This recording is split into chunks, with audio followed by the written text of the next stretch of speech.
Welcome back to our channel. నేను మీ journalist Kavya. ఇక present అయితే నిరుద్యోగులతో ఉన్నాం. మనం ఒకసారి వాళ్ళతో మాట్లాడే ప్రయత్నం చేద్దాం.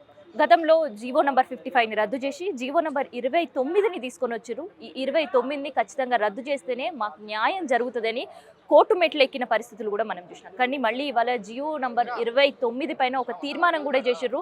ప్రభుత్వం దిగి రాకపోతే తామే బస్సు యాత్రలు చేసి జిల్లా జిల్లా గూడ తండాలకి సర్కారు చేస్తున్న ప్రతి పనిని కూడా ఎండగట్టే ప్రయత్నం అయితే నిరుద్యోగులు చేస్తున్నారు. సో ఒక్కసారి వాళ్ళతో మాట్లాడదాం. అసలు దీనివల్ల తెలంగాణ బిడ్డలకు జరుగుతున్న నష్టం ఇది. ఎందుకంటే నియామకాల కోసంతో పాటు ఉద్యోగాల కోసం తెలంగాణ కొట్లాడి తెచ్చుకున్నాం. మళ్ళీ అదే కొట్లాటలు, మళ్ళీ మరో ఉద్యమం తెలంగాణలో షురు అయిన పరిస్థితి మనకు కనిపిస్తుంది. సో ఏమన్నా తెలంగాణ ఉద్యమం మస్తు కష్టపడి చేసి ఉద్యోగాల కోసం కూడా తెచ్చుకున్న పరిస్థితి మళ్ళీ ఎందుకు రోడ్డెక్కే పరిస్థితి వస్తుంది? జీవో నంబర్ 29 వల్ల జరుగుతున్న నష్టం ఏంది తెలంగాణ? జీవో 29 అనేది ఏంటంటే madam, are you belongs to Telangana అనేది ఆప్షన్ తీసేసారు. ముఖ్యంగా నేను ఎక్కడికైనా చర్చకు సిద్ధం. రూల్ ఆఫ్ రిజర్వేషన్ తీసేసారు. ఇప్పుడు స్పోర్ట్స్ కోటాలు ఎంతమంది ఉర్రు, రూల్ ఆఫ్ రిజర్వేషన్లు ఎంతమంది ఉర్రు, ఫిజికల్ హ్యాండిక్యాప్లు ఎంత ఉర్రు, ఎస్సీ ఎస్టీలు ఎంతమంది ఉర్రు, ఆంధ్రోలు ఎంత ఉర్రు, ఇప్పుడు పాకిస్తాన్ అయినా వచ్చి రాయొచ్చు, పంజాబ్ అయినా వచ్చి రాయొచ్చు, ఆంధ్రోలు అయినా వచ్చి రాయొచ్చు.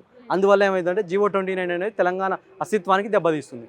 ఎందుకంటే ఇప్పుడు లోకాలిటీ అనేది తీసేస్తే ఏమవుతుంది మేడం, ఇప్పుడు జోనల్ సిస్టమ్ గత ప్రభుత్వం ఏం చేసిందంటే జోనల్ సిస్టమ్ తెచ్చింది. 95% స్థానికులకు అనేది తెచ్చింది. 5% ఆ 5%లో కూడా మళ్ళీ మనోళ్ళు కొట్టుకోవచ్చు. మల్టీ జోన్ వాళ్ళు ఎంతమంది తీసుకున్నారు, మల్టీ జోన్ 2లో ఎంతమంది తెలియదు కదా. మరి జియో నంబర్ 29 వల్ల నిరుద్యోగులకి న్యాయం జరుగుతుంది, అందుకని ఈ జియో మేము రద్దు చేస్తారేమని చెప్పి సర్కార్ నుంచి చెప్తున్నారు. దీనివల్ల మనకి నిజంగా లాభం జరుగుతుంది, పక్క రాష్ట్రంలో ఉండే వాళ్ళకి న్యాయం జరుగుతుంది. జియో 29 అనేది ఆంధ్రోలకు న్యాయం జరుగుతుంది, రాజకీయ నాయకుల పిల్లలకు న్యాయం అవుతుంది, అగ్రకులలో ఓసీలకు న్యాయం జరుగుతుంది. కానీ ఎస్సీ ఎస్టీ బీసీలు మాత్రం, ముఖ్యంగా బీసీలు ఎస్సీలు అయితే ఎస్టీలు నష్టపోతారు. ఇక్కడ మళ్ళీ తెలంగాణ విద్యార్థులు నష్టపోతారు ఖచ్చితంగా. అబద్ధం మేడం ప్రభుత్వం చెప్పేది. రేవంత్ రెడ్డి సార్ చెప్పిన ఇప్పుడు మేము ఎందుకు పెట్టినామంటే ఇక్కడ ఈరోజు ప్రెస్ మీట్ ముఖ్య ఉద్దేశం ఏంటంటే, సోనియా గాంధీ పుట్టినరోజు అనే ముసుగులా తెలంగాణ ఉద్యోగాలే ఆంధ్రకు అమ్ముకుంటారు ఖచ్చితంగా. ఎట్లా అని అంటే జీవో 29లా 5-6 వేల, ఇప్పుడు 5% తీసుకుంటే మా 500 మెంబర్స్ కూడా ఉండరు మేడం. మెయిన్స్లో 10,000, ఒక 8 నుంచి 10,000 దాకా ఆంధ్ర వాళ్ళు. మరి ఏమనిపిస్తుంది ఈ సర్కారు పాలనలో ఇట్లా ఉద్యోగాలు ఆంధ్రులకి కట్టబెట్టుడు అనేది ఏమనిపిస్తుంది మీకు? ఇప్పుడు ఎలాంటి పాలన జరుగుతుంది అసలు? ఒకటి మేడం, ఏరుకోరు తెచ్చుకుంటే ఎగిరెగిరి తంతుండనట్టు సుఖరామయ్య రాసినట్టు పాట.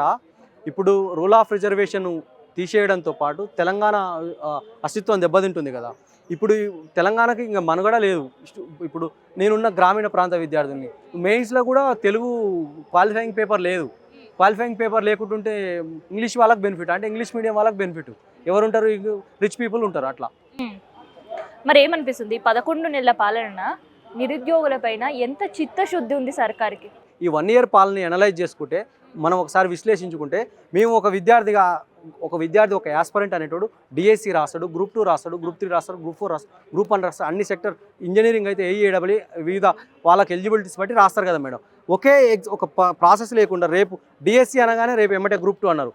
డిఎస్సి వాళ్ళు వచ్చి ధర్నా చేస్తే మేము రద్దు అంటే వాళ్ళని పోస్ట్ పోన్ చేయకుండా వాళ్ళని అరెస్ట్ చేసి భయభ్రాంతులకు గురి చేసి అప్పుడు ఎగ్జామ్ పెట్టారు.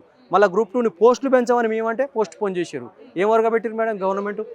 ఇప్పుడు గ్రూప్ 2 పోస్టులు పెంచమంటే పోస్ట్ పోన్ చేశారు. డిఎస్సి పోస్టులు పెంచండి, కొంచెం పోస్ట్ పోన్ చేయండి అంటే అప్పుడు నిరుద్యోగులు అణచివేత తప్పితే ఏం ఉపయోగం లేదు. 1 ఇయర్ విజయోత్సవ నిరుద్యోగుల మోసయాత్ర చేస్తాం మేము.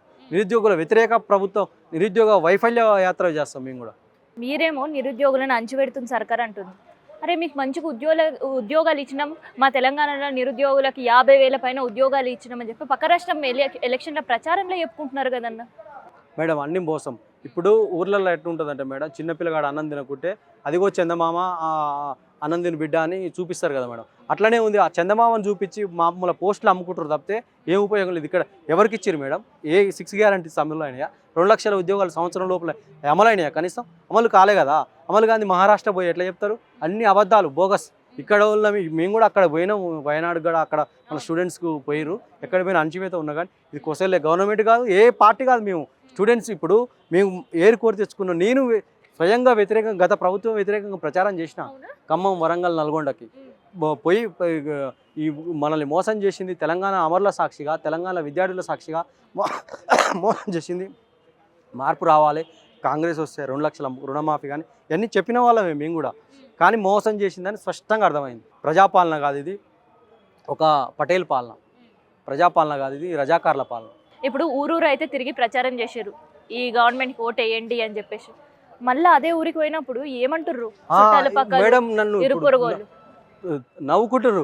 ఏమైనా మార్పు రావాలంటే మంచి మార్పు వచ్చింది. ఇప్పుడు ముఖ్యంగా తాతల వాళ్ళు ఉంటారుగా, మాకు పింఛన్లు పెరగలేదు, ఊరికి పోతే అంటారుగా పింఛన్లు పెరగలేదు, నన్ను ఎక్కిరిస్తారు. పింఛన్లు పెరగలేదు, రైతు కనీసం ఆ సార్ ఉన్నప్పుడు రైతు బంధు అని వచ్చేది, బాబు ఉన్నప్పుడు రైతు బంధు రావట్లే, ఇది మా ఊర్లలో పోతే ఎక్కిరిస్తారు. రైతు బంధు రావట్లే, రుణమాఫీ ఏడైంది ఒక్కరికి కూడా, ఒక 50% కూడా కాలేదు, ఎక్కిరిస్తారు. మార్పు రావాలని అప్పుడు అన్నందుకు ఇప్పుడు జనాలు ఊర్లలోకి పోతే మమ్మల్ని తిట్టుకుంటారు, ఎక్కిరిస్తారు. నవలపాల బా ఏం మార్పు అన్నారా, మీ మాటలు నమ్మితే మాకు పింఛన్ రాకపోయా, ఉన్న పింఛన్ కట్టాయా, ఉన్న రేషన్ కార్డు కట్ అవుతుండే, ఉన్న రైతు బంధు బాయా అంటుంది. అయితే మీతో పాటు చాలా మంది ఉంటారు, మీ ఫ్రెండ్స్ కావచ్చు, ఎగ్జామ్స్ అటెండ్ చేస్తుంటారు, పేపర్ గురించి డిస్కషన్ చేస్తుంటారు, ఇదంతా అవుతుంటుంది, సర్వసాధారణం అది. కాకపోతే గ్రూప్ ది దాదాపు 52% మాత్రమే ఎందుకు ఎగ్జామ్ అటెండ్ చేసింది. మిగతా వాళ్ళందరూ కూడా ఎగ్జామ్ రాయడానికి ఎందుకు అసహనం? నమ్మకం లేక మేడం నేను కూడా ఎగ్జామ్ రాయాలి, అటెండ్ కాలేదు. క్వశ్చన్ పేపర్ చూస్తే ట్రాన్స్లేట్ నేను ఇదొక్కటే కాదు, గ్రూప్ 1 మెయిన్స్ కూడా బైకాట్ చేసిన మేడం. చాలా మంది ఈ ముసుగులో వీళ్ళు అమ్ముకుందామని చూస్తారు. కానీ రేపు హైకోర్టులో హియరింగ్ ఉంది, రేపు మళ్ళీ మాట్లాడాలి. సో మరి జియో నంబర్ 29 రద్దు చేయాలని భీష్మించుకొని కూర్చున్నారు. ప్రభుత్వం గనక రద్దు చేయకపోతే ఏం చేయబోతున్నారు? ప్రభుత్వం ఈ జియో 29 రద్దు చేయకపోతే ప్రభుత్వమే రద్దు అవుతుంది, అంతే. ఇక ప్రభుత్వమే రద్దు అవుతుంది మేడం. ఎందుకంటే జియో 29 తెలంగాణ అస్తిత్వం ఇది ఒక్క పోస్టులే కాదు, గ్రూప్ 2 గ్రూప్ 3కి అన్నిటికీ అన్యాయం జరుగుతుంది.